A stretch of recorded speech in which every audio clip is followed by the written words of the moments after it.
Hello and welcome back to Pints with Pals. My name's Mike, and joining with me today are Jason and Jeremy. Say hi, guys. Hi, guys. I guess. Today we have a little somewhat special treat. This was I just happened to go into Founders one day and they had this on tap, and then they had it in bottles.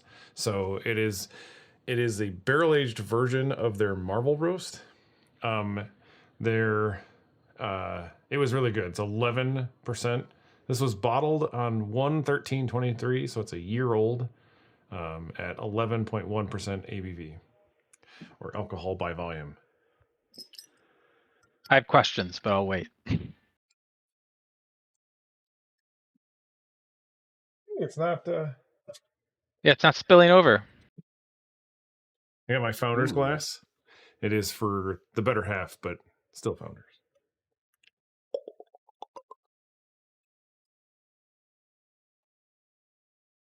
I was not expecting the color to taste ratio. Oop. Oh, Yeah.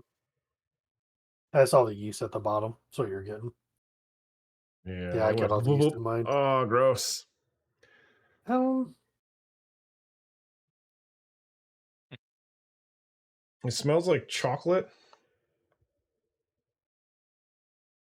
and coffee. It smells like it would be the darkest beer I've ever had. Yeah. And it's a little darker than it was, I think, before. Yeah, coffee and like a white chocolate, like the fake white chocolate, the cocoa. I get Swisher Sweets on the taste. Yeah. It does taste like a cigar. Swisher Sweets. Exactly. Like when I was in high school and I'd break that stuff open and scrape it out, and you know what I did. I don't remember it. I don't remember it at all now. It's been so long. You've had this before? Yeah. I had it at Founders. Okay. In Grand Rapids. It's Imperial Golden Ale. Okay. I was kind of curious what it was. I was trying to figure it out.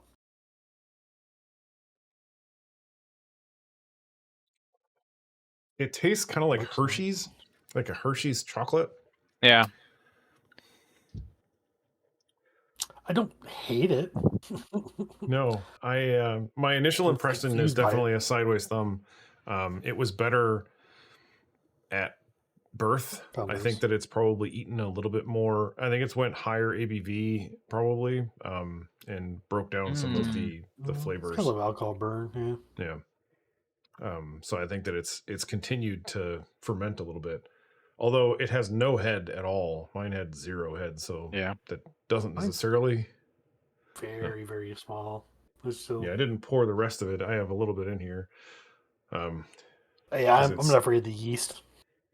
Whatever, man. I don't really want that one. But yeah, for me, I guess right now it's a sideways thumb. What about you guys? Yeah, I agree with that. I wasn't sure what to expect from it because, like, you read the back of it and like ultra limited. Okay, blah blah blah. Taproom locations. Okay, blah blah blah. The standby. Okay, da da da. Retirement. Okay, whatever. But it didn't say anything about the beer. I'm like, that doesn't help any. So their Mothership series, you can only get it at the brewery, and all you're really gonna know is the label, what it says, barrel aged Marvelroast. You'd have to go figure out whatever their newsletter was that talked about it. Yeah. So they usually do, I think it's once a month, and don't quote me on that, but they'll do the Mothership series is just once a month they release something new. Or something they've made before that they don't necessarily want to do a full run of. Like that's where Mike got Fruitwood, I believe. But they do also release Fruitwood in So that one like I can regular. get down here. Yeah, I get. Yeah. You can get Fruitwood? Mm-hmm. He's had it before. Wow. It's not out now. If you can find it now, buy it, but I don't go to that store very often, but I mean, it seems like every time I go there, it's usually that's there. crazy. Or Matsugave is another one that's always on shelf. Yeah, Matsugave is another good one. That one for me has to be ice cold. I can't let that one warm up. My dad actually, they told him to put ice in it, and he was like, "Oh, it was actually better." He said because it cooled it down. It was warm I wonder if it when we were watered there. it down just a little bit, calm down some of the salt. Maybe we should try that in It tastes like a another mixed episode. drink then versus Yeah, a beer. It's Yeah. fine. Yeah, I'm gonna go sideways on this. I actually would really like to try it non-barrel aged because it sounds good. What they just because I guess they do make Marvel Roast as a release. I don't know if they still do, but they did release Marvel Roast, and it's a golden ale brewed with coffee, but they add milk sugar. So Yeah, it I'd be says curious to try that. it's a 8% too. Like so, the non-barrel aged Right. variant of this. They're like take it in the wonder that this marvelous Marvel roast. That's like I love their like tongue in cheekness. The new addition to this coffee beer lineup. We started with an Imperial Golden Ale brewed it with coffee, vanilla, cocoa nibs, but that it doesn't end there. They added some milk sugars at the end of the brewing process. It leads to a smooth, sweet finish. That makes this delicious treat. I forget what I was reading the other day, and it had to have been generated by ChatGPT. Like they had so many like adjectives explaining it was just very difficult to read. I mean, it was a complete sentence and it made sense, but it was just so like over the top that I'm like, there's no way that they came up with this themselves. I can't remember what brewery it was, but it was definitely a beer. Yeah, it was weird. Huh. So we're Sure, at I three thought, sideways yeah, thumbs. I thought Yeah, there I'm was more gonna to that story though. You just kind of petered it off. I'm like, drinking 11% beer on a Monday. Yeah, I just couldn't remember what brewery it was that had that that oh, specific I see what you're saying now. stuff. Yeah. Um, Yeah, no, it's definitely different. I don't think I've ever had a barrel aged golden ale. It's always been stouts or porters or Yeah. not a golden ale. I don't feel like I've ever had a coffee brewed golden ale. Like that's the part that's kind of throwing me for a loop is the look of this golden ale and then how coffee flavored it tastes. Right. I still can't get past. I'm having to get past the cigar. Like it's just so overpowering on my palate that is just. I don't know. I don't get much else. I mean, I get sweetness, but I don't get the vanilla. I don't get any cocoa nibs. I don't. Definitely tastes familiar. I want to Yeah, say I've like had something coffee. like this. Yeah. Oh, yeah. Well, that's what I feel like it tastes like. Um, it tastes like if you put like a Hershey's like cocoa into a coffee. That's what this tastes like to me. Like to make your own like poor man's mocha. Yeah, well, I can see that. So, I mean, it's Definitely not has like a burnt horrible. I mean, marshmallow smell to it. Yeah. mm. It's really So weird. this would be a good one for that wrought iron poker or whatever. Where you get like super hot and you put it into your beer and it'll caramelize all the sugar since it has milk sugars in it. Mm. Would definitely make it taste sweeter for sure. But I'd be kind of curious if it changed other things in as well. I need to buy one time and just try it. I see other people do it. Looks neat. I don't want to brand myself either, so I'd be careful of that part of it. Ouch. That's Just what good. Oh, roast some s'mores, and then whatever you roasted them with, stick that in there. yeah. So like I've had idea of making like probably do a porter to be a little thinner, but do like a porter with just make a bunch of like roasted marshmallows and throw some graham crackers into the or like a flame out or whatever, just to get like the graham cracker marshmallow cream kind of flavor into it, stuff like that. I think we kind of be an interesting experience. See how it turns out. Maybe great. Maybe taste like dog crap. I don't know. So this tastes a lot to me like a cold brew coffee Okay. drink. I can see that. Because it's cold brew to me isn't as strong as like regular coffee.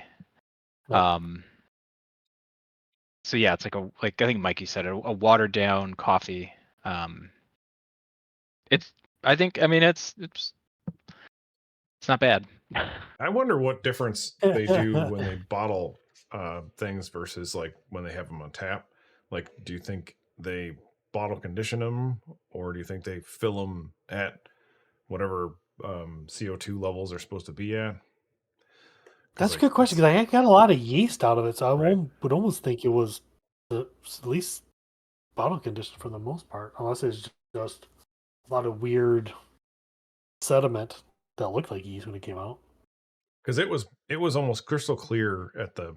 I'd have to go back through and look at like our tasty beverages thing because I'm pretty sure I posted that around like Mm-hmm. February of, or I don't know when it would have been, but of like last year. But it was a lot lighter colored and a lot clearer on tap. But also Right. if they have like a floating dip tube or whatever they're doing, I guess if I didn't have like the very first one, um, it would have probably tasted a little bit different. I don't hate it. I wouldn't buy another No, bottle of it though. I don't think. I was curious what it looked like in better light. It's still very dark. I don't know. I'm looking at some it's almost pictures looks like on.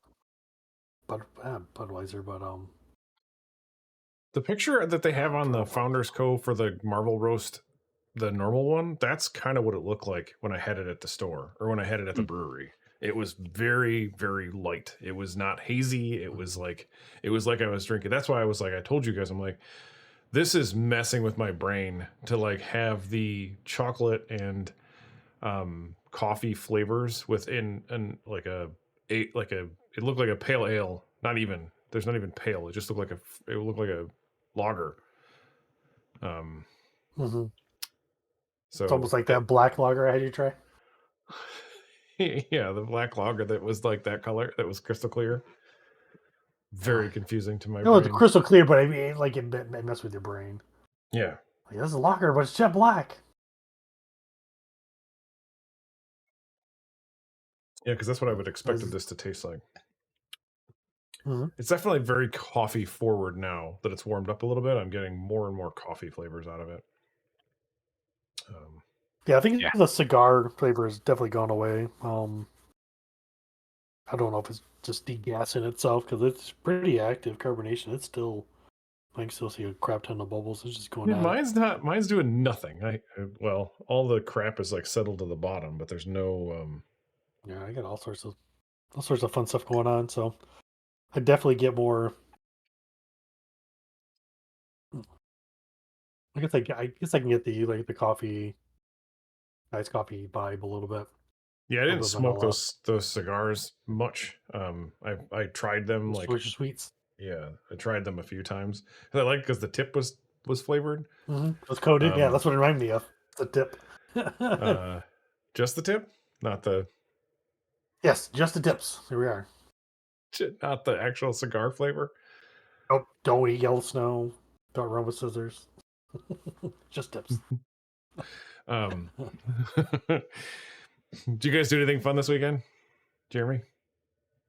My eldest came in with his fiance. That was really cool. When saw the granddaughter.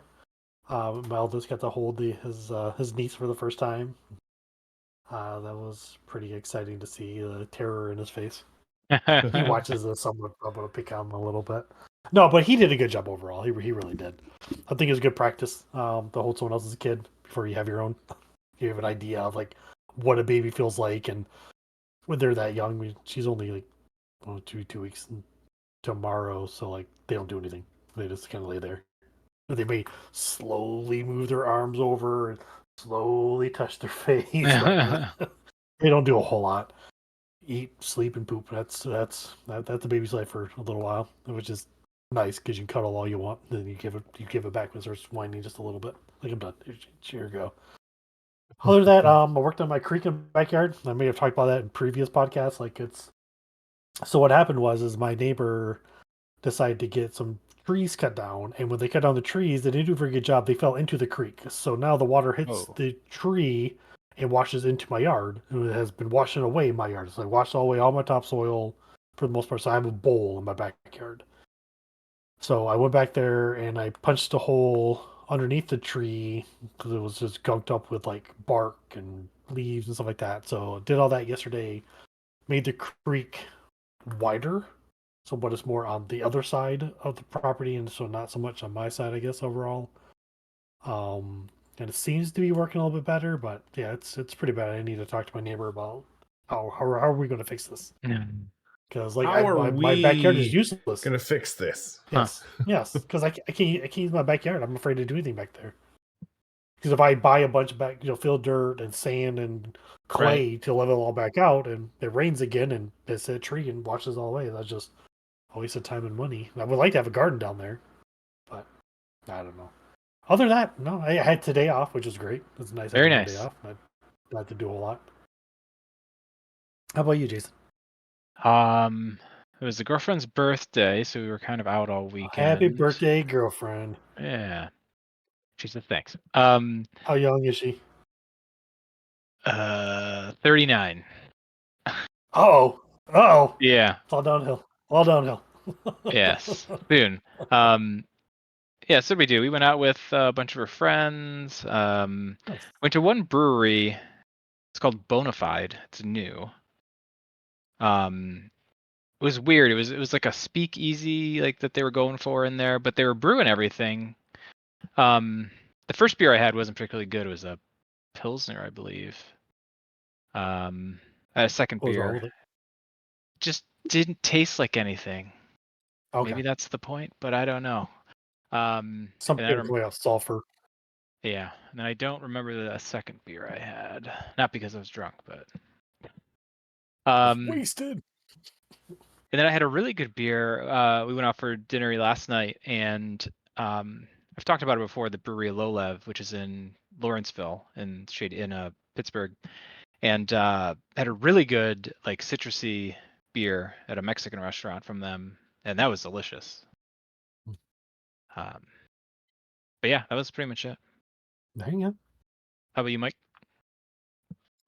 I'm trying to plug away with the my kegerator essentially. For it's a keezer technically because you're converting a freezer into a kegerator or into a whatever the hell it is. Like, yeah, whatever.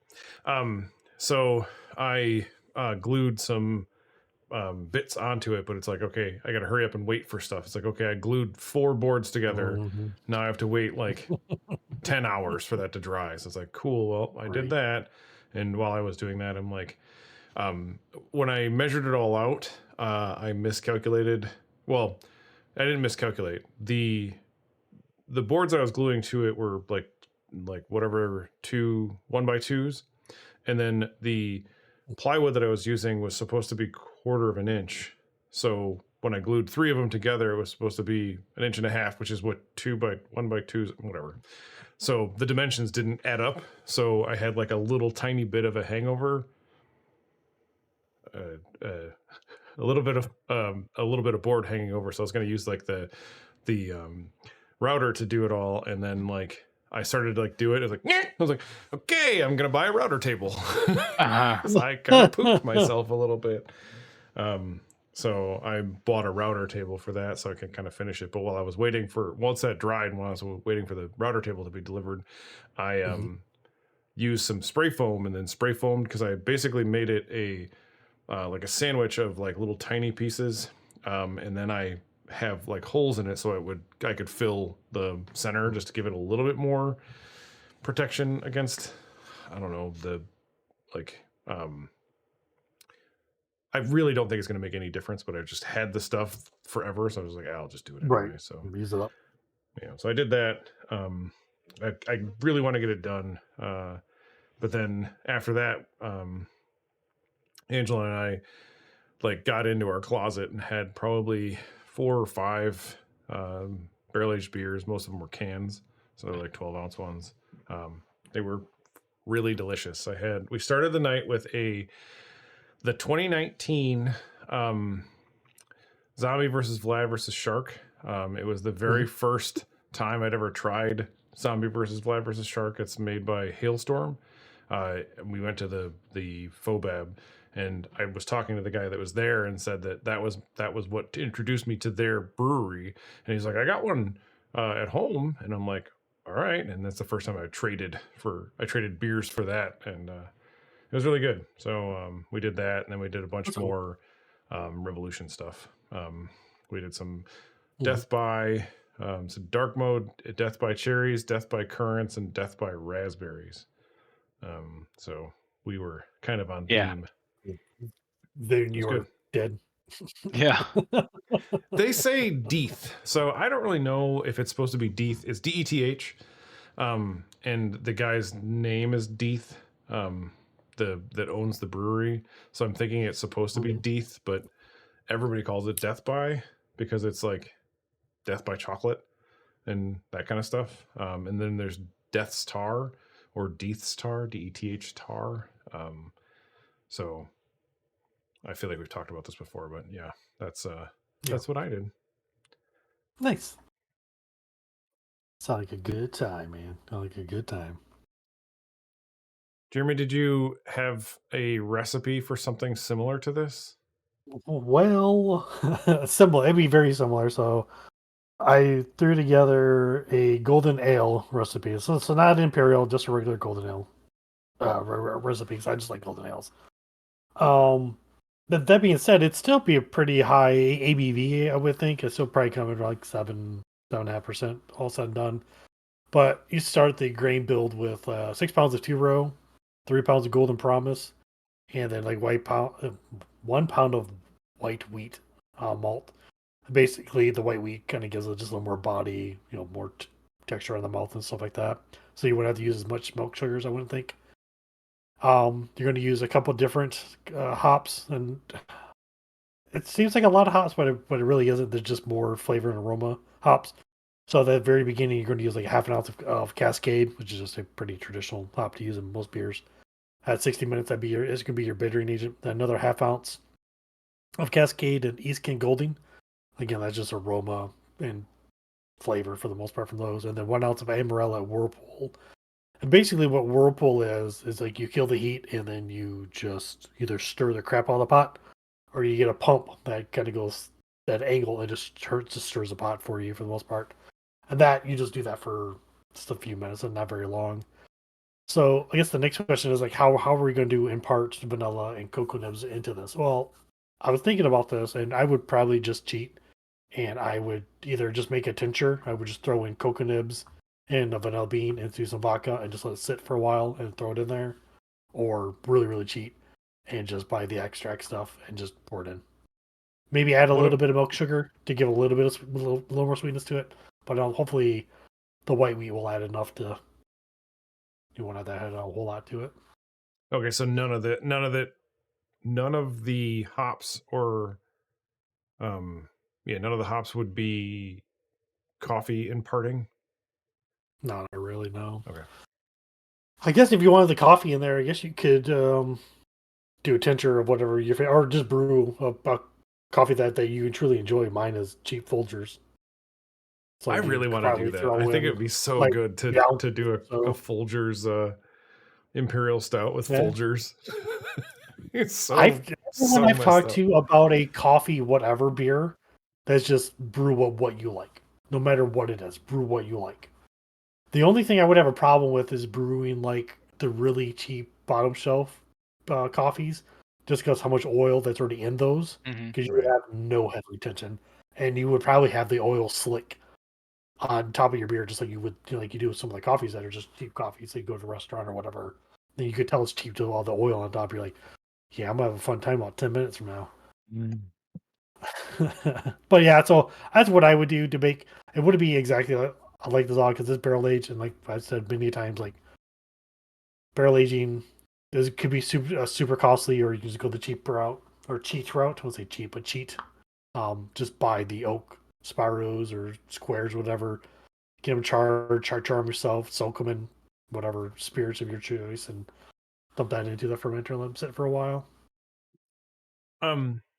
So the legal definition, which is stupid, of a bourbon is that it needs to be fresh oak, like brand new oak barrels, basically, so they couldn't have touched anything else, and that's like the only definition. So like people were making moonshine and then putting it in like a big bucket or whatever with oak, like fresh oak staves, and I'm like, that doesn't seem like a very way to legally make bourbon. It's kind of a dumb rule, I think, but that's like their that's like um the rule for bourbons. But yeah, barrel aging and anything, I guess it doesn't necessarily have to be fresh oak, but then it just makes it a whiskey. Yeah. Which is weird. There's all charred though, right? Yeah, there's different levels of char. There's like char 1 through 6 or something, which is a whole nother like level of confusing.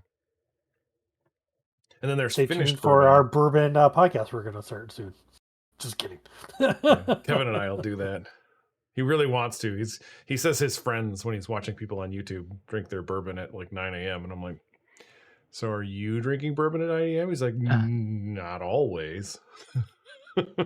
Start at 7 somewhere. Start at 7, so I'm already Yeah. good for show starts. Takes the edge off, you know, from the previous day.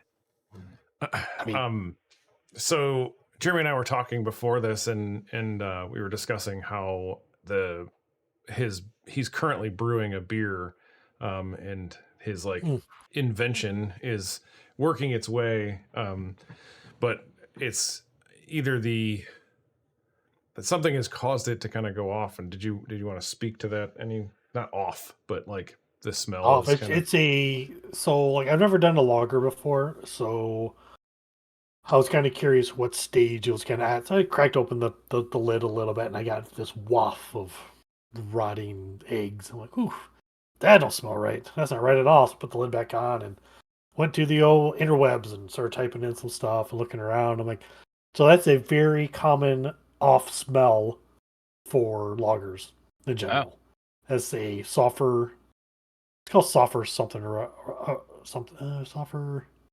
Yeah, I can't remember what it is now, but it's just a really strong egg smell to it, or some people say burnt match or whatever, or used match. So there's a few ways you can fix it. One is you can buy a copper scrubber and just gonna toss it in there and just let it do its thing, because copper and that sulfur kind of neutralizes each other. But the bad thing is it actually eats away at the copper, so you could have floating copper bits. The way it gets to the bottom of the beer and deal with all that. I don't want to do all that stuff. Right. Or you can do the really easy way. You just throw it into when it gets done fermenting, put it into a keg, fill it up with CO2, burp it a few times, and just kind of let it sit there for a while, and just goes away on its own. But when I hit that first smell, oh my lord, it was pungent. Like, I mean, it hurt the nose, because first I was like, I don't even know what the smell is. Like, it wasn't vomit, it wasn't baby poop or anything like that. It wasn't hot garbage. I was like, I don't know what that was. So I had to go back in for not back in, but I like further away took like another sniff. I'm like, yep, that's what it is. Rotten eggs. Got it. So that being said, if you ever open up a beer that smells like rotten eggs, that's a lager. It's just part of the process. I feel like why does it happen? Why does it happen? Just the yeast. Yeah, it's the certain yeast strands. Yep. Interesting. Yeah, they said that would happen. That can happen with your ciders. When I was making ciders, if your yeast doesn't have enough, some kind of, you have to like throw like some yeast nutrients in there, because like often the champagne yeasts, I think, are common for doing that kind of stuff. Yeah. Jeremy, the thing that you have in there for cooling it down, is that copper? No, that's stainless steel.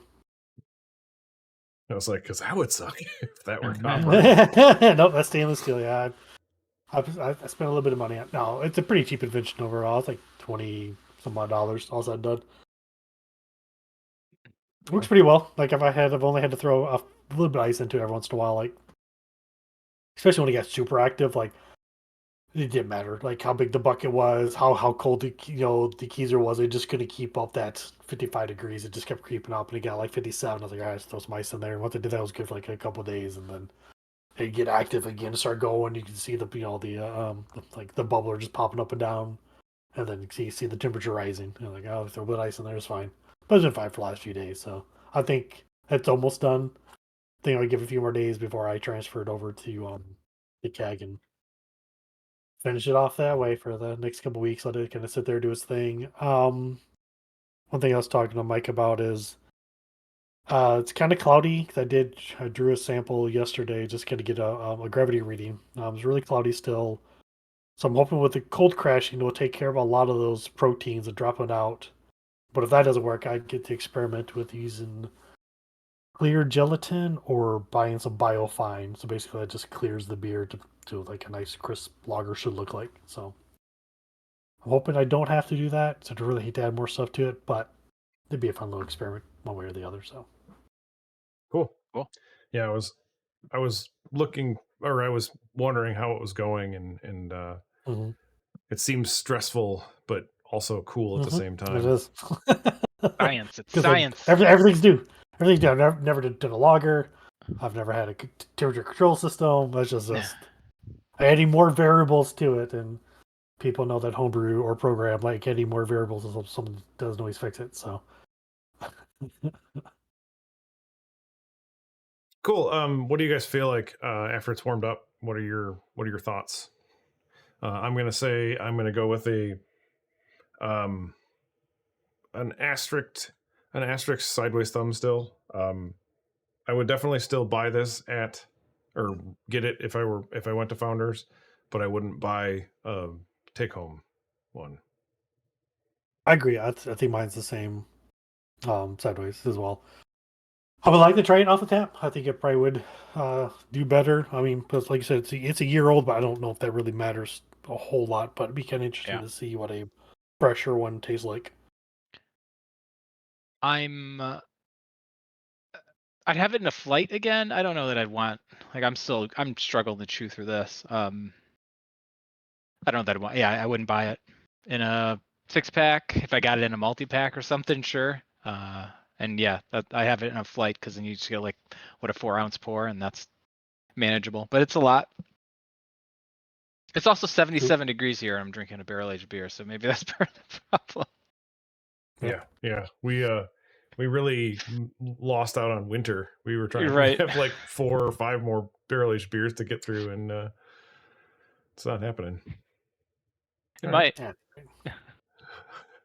Well, on that note, I want to say thanks for tuning in, and go have a pint with your pals. Remember, please drink responsibly. And like, comment, subscribe, join the Discord, ring that bell.